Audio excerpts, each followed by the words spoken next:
is training a new generation of leaders. To take on the culture of death and win. You young people, it's your movement now. It's not your parents anymore. The blood that is shed cries out to God from the ground for justice. And now, here's Mark.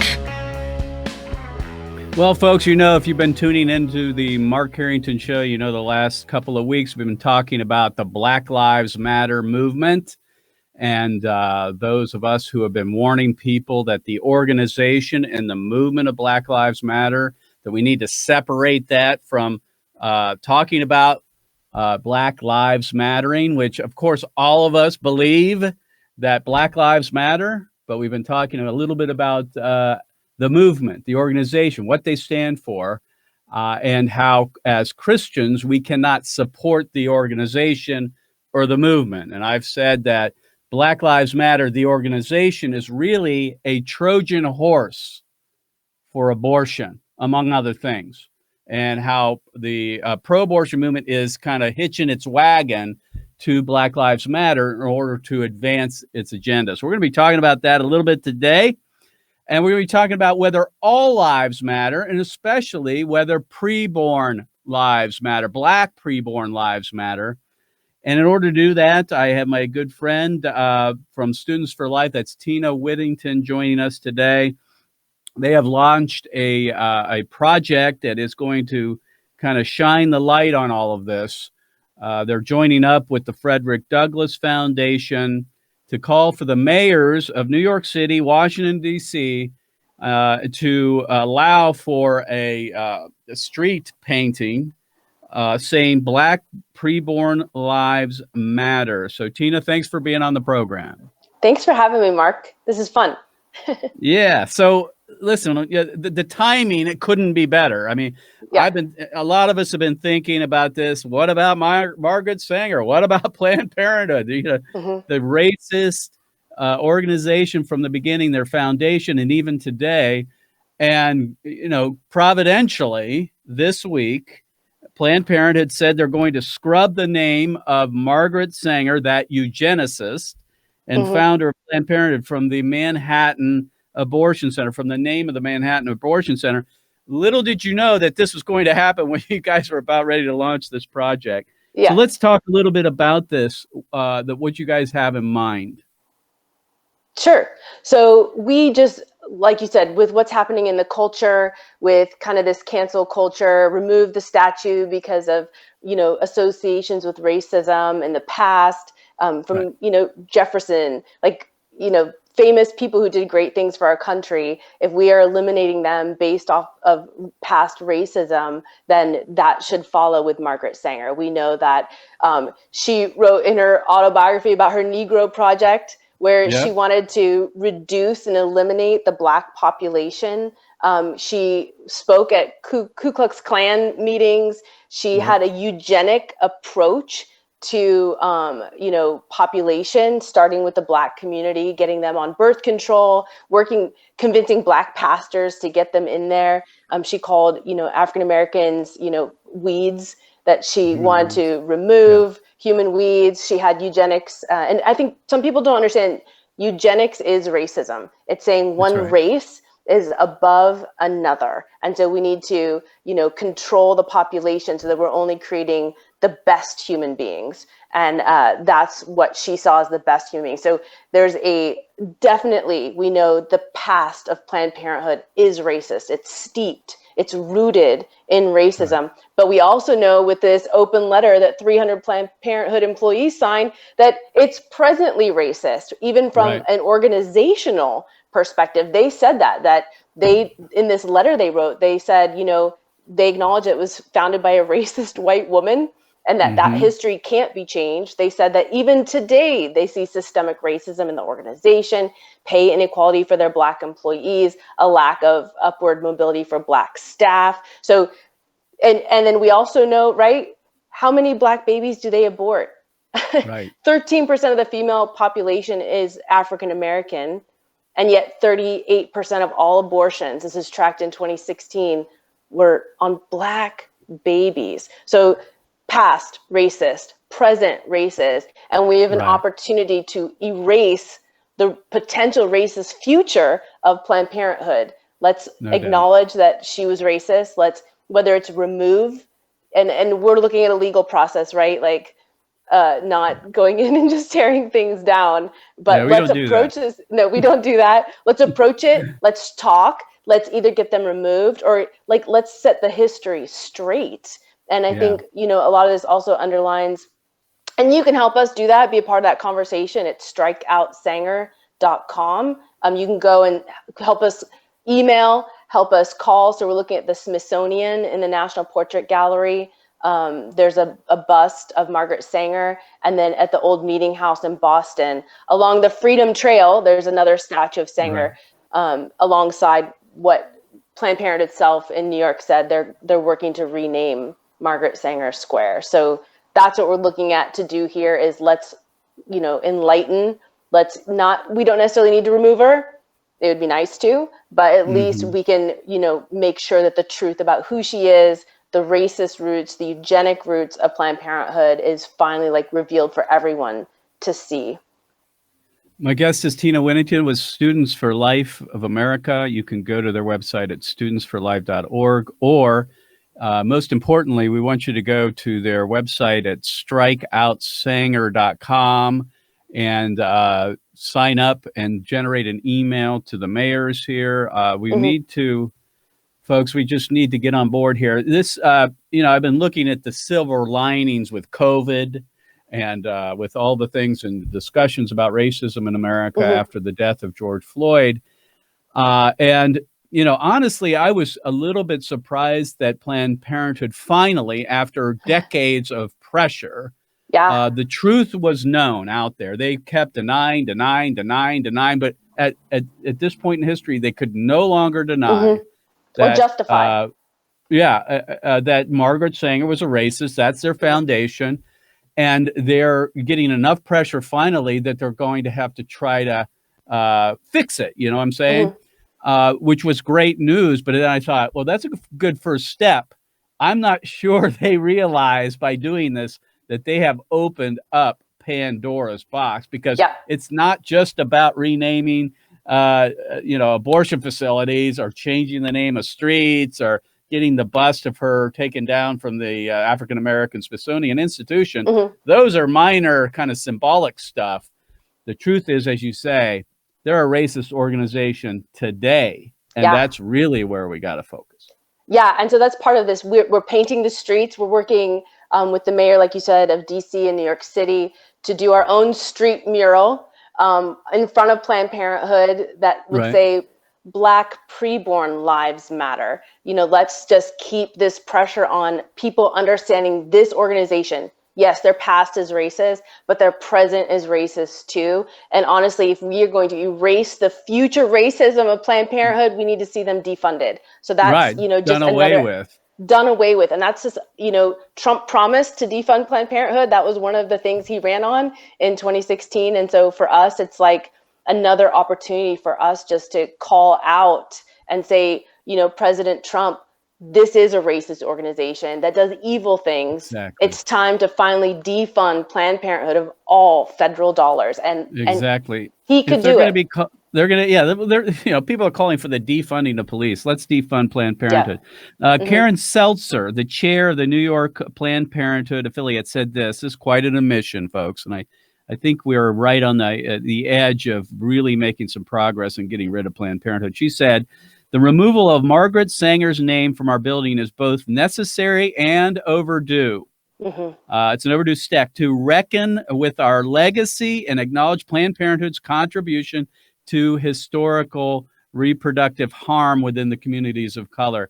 You know, how about the current contributions to reproductive harm?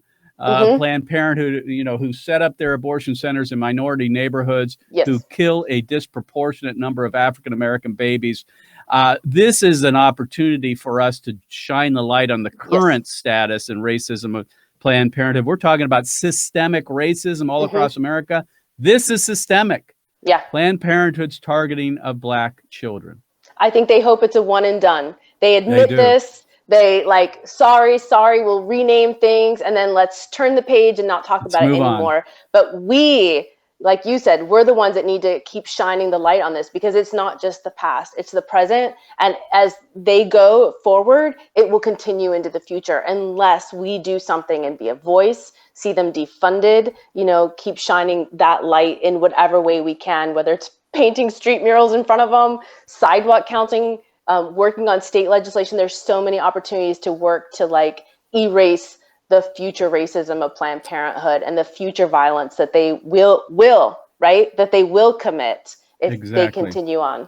That they're doing even today. So the plan for your project, the Strike Out Sanger campaign, by the way, folks, go to strikeoutsanger.com right now. Just go there right now and sign up and take action against Planned Parenthood. The three things here are to rename Margaret Sanger Square in New York City, which is is happening now, as far as I know, right?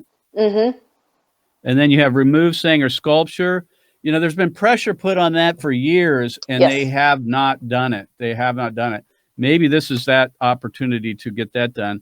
And then you have, as the third thing, to topple the Sanger statue in Boston. I assume you don't mean pull it down, but through the right legal process to actually remove it.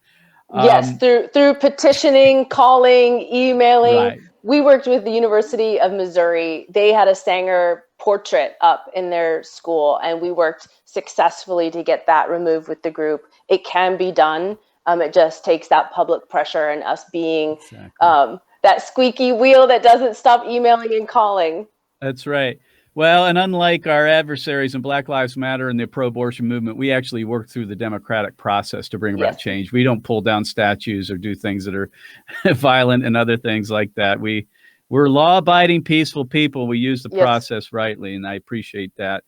So, Tina, what can people do who are listening right now to help out? I know they can go to the website, stopsanger.com, but you're asking people to do more and actually coming to help out to do this. So what else can they do? Yeah, so August 1st is when we're going to be doing our street painting in front of the Washington, D.C. Planned Parenthood.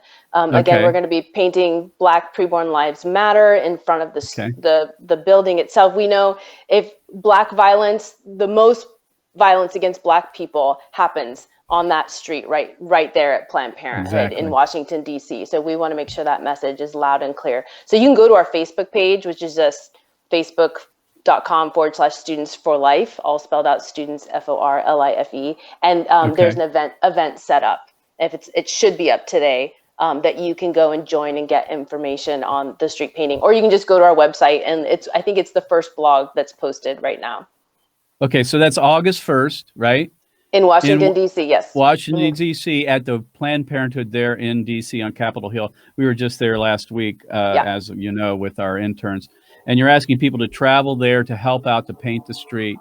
We're hoping to send a few people if we can. So listen, folks, if you live in anywhere close, or even if you don't, but you live in the greater D.C. area, Virginia, Maryland, some of the surrounding states, get a hold of Students for Life, get a hold of Tina, get a hold of the group there. And you can be part of this historic moment to take the narrative back on Planned Parenthood. They've opened the window. They've opened the door for this, finally admitting that Margaret Sanger was a racist who set the goal to eliminate African Americans. And it's still happening even today. And the goal, obviously, is to bring down Planned Parenthood altogether. But let's start by defunding them. So one last question. We don't want to stop here, obviously, but you think about all these people in the past that have gotten this Planned Parenthood Sanger Award. Nancy Pelosi, we need to call on her to give it back. How about Hillary, Jane Fonda? I know, like I say, it's endless, the demands that we could make on this. I'm sure you guys are thinking in terms of that, but this is the first step forward. So we got a second or two here. Tina, just fill in again what you are asking people to do to be part of this Strike Out Sanger project. Yeah. So first, the easiest thing is just go to the website, strikeoutsanger.com. Send the email. make a phone call to, and it's a quorum page. It's so easy to use. Like, it gives you a script. It auto sends the email. It's awesome. So it's super easy. Then you can share it on social media. As soon as you do it, it gives you an option to share. So you can share that you've done it and get your friends and involved and also participating in this. And then go to our Facebook page. Like I said, it's just facebook.com/Students for Life, and look for the event. We need bodies out. We have the paint. We have the rollers. We're working with the city. So all we need is human beings who are willing to roll paint on streets and stand and be a witness to the lives, the preborn Black lives that, you know, don't have a voice and are being exterminated, ended at an exponential rate at that Planned Parenthood and Planned Parenthoods across the country.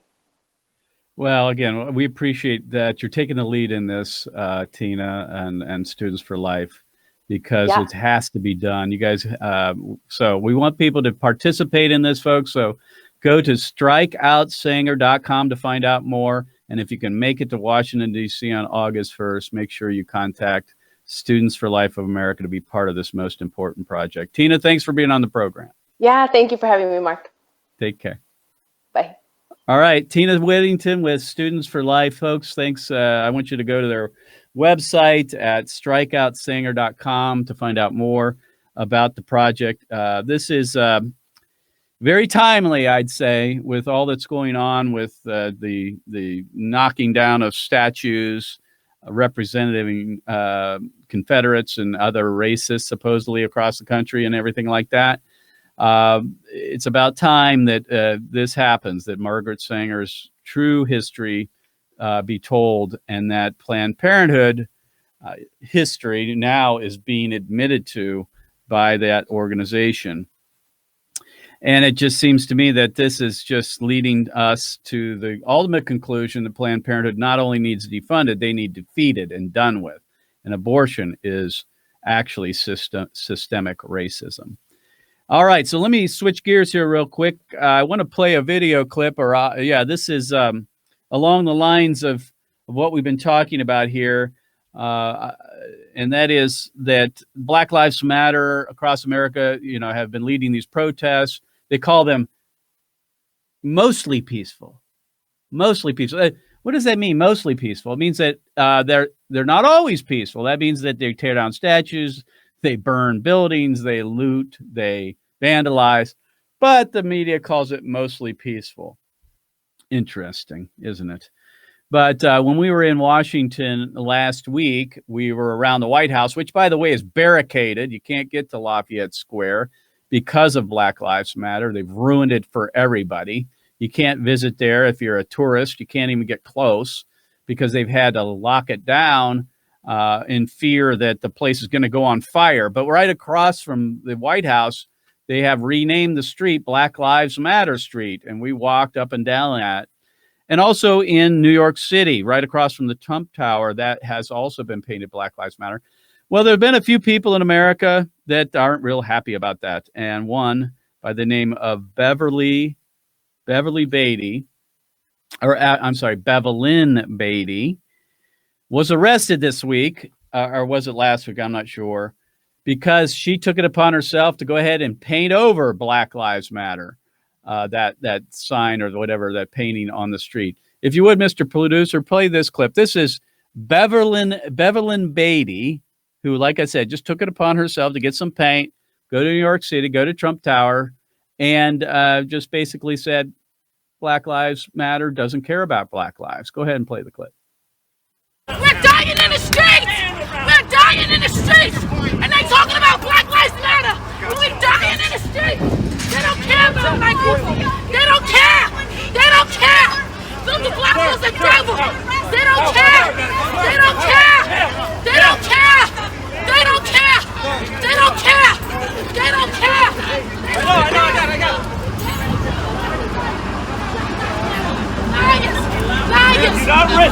Liars! In the name of Jesus! Jesus matters! Black lives don't matter until Jesus matters! Jesus matters! Jesus matters!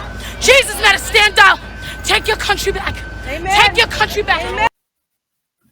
God bless Bevelyn Beatty for her courage to do what she did. Now, a lot of people wouldn't condone that. They'd say, well, that's vandalism. Well, let me ask you this. Is it vandalism to paint the street Black Lives Matter? To just out of the blue, just for whatever reason, the city of New York, basically the mayor, just said, hey, we're going to paint the street Black Lives Matter. Was that vandalism? I don't know. Nobody voted on it. Was it vandalism for Bevelyn Beatty to paint over Black Lives Matter at Trump Tower? I'm not sure. I don't know if I'd do that, but, I'm not going to condemn her. She had the courage of her convictions to make the case that Black Lives Matter, the movement, doesn't care about Black lives. She said in that little bit of her rant, if you want to call it, she was talking about all the Black lives that are killed in major cities across America, especially focusing on Chicago all the time. Every weekend, 15 to 20 Black lives are killed by other Blacks in the city of Chicago. She was drawing attention to that, as well as drawing attention to the issue that Planned Parenthood disproportionately kills Black babies. 13% of the population are African American. 38% of abortions are perpetrated or committed against African American babies. So Black Lives Matter, the movement, does not care about all Black lives. It's absolutely clear and true. And Bevelyn Beatty was just making a point about that. She also was arrested recently in front of the Margaret Sanger, not called that. Margaret Sanger used to be called the Margaret Sanger Planned Parenthood in Manhattan for sidewalk counseling, for refusing to step off the public sidewalk. So she's really, like I say, I wish half of us had the convictions of Bevelyn Beatty. That doesn't mean you have to go out and do what she did, but the courage of her convictions, what she believes, she went out and made a statement, and I think that's what needs to be done in this time right now. All right, let's one more topic for today on the Mark Harrington Show, and that is Operation DNC. Now that our summer internship is wrapping up, we've had our day of action. We've had our trip to Washington, D.C. with our interns. Now we're turning our sights and our focus on Operation DNC. That is the Democrat National Convention that'll take place August 13th through 19th. Created Equal will be going to Milwaukee to bear witness to the truth that abortion kills a child and the gospel of Jesus Christ. And if you want to be part of that, you can go to our Facebook page and you can sign up. We'll be traveling to Milwaukee on the 13th of August, and we'll be spending 5 to 6 days there. So that's before the convention and during the convention. Now, if you're paying attention, it's not going to be a typical convention where they're going to have thousands upon thousands in a convention hall, but there will be people, lots of people in Milwaukee still participating and conducting this convention. And so if you want to be part of the historic event of Operation DNC, you can go to our Facebook page and sign up, and we'll take care of your room and board and travel and all that to Milwaukee if you want to be part of it. Here's the thing, and I want to finish with this. If you're listening to the sound of my voice and you consider yourself a Democrat and you are a committed follower of Jesus, you cannot vote for a pro-abortion candidate. You just can't. They cannot be right on all the other issues to make up for being wrong on child killing. We have a Holocaust that we're witnessing in America right now. 60 million children have died. And if you are a follower of Jesus Christ, claim Christ as your Savior and Lord, you cannot vote for a child killer. I just don't see how it can happen. It's like saying you could vote for Pharaoh after he killed and murdered babies in Egypt. It's like saying, would you vote for Manasseh after he murdered babies in Jerusalem? I doubt it. What about Herod? Would you vote for him after he murdered babies in Bethlehem? Pro-choice candidates, you cannot be supporting them if you are a follower of Jesus Christ. As we start focusing on the presidential elections coming up in November 2nd, keep that in mind. You've been listening to the Mark Harrington Show. You can go to markharrington.org to find out more. We'll see you next time. God bless you. God bless America. And remember, America, to bless God.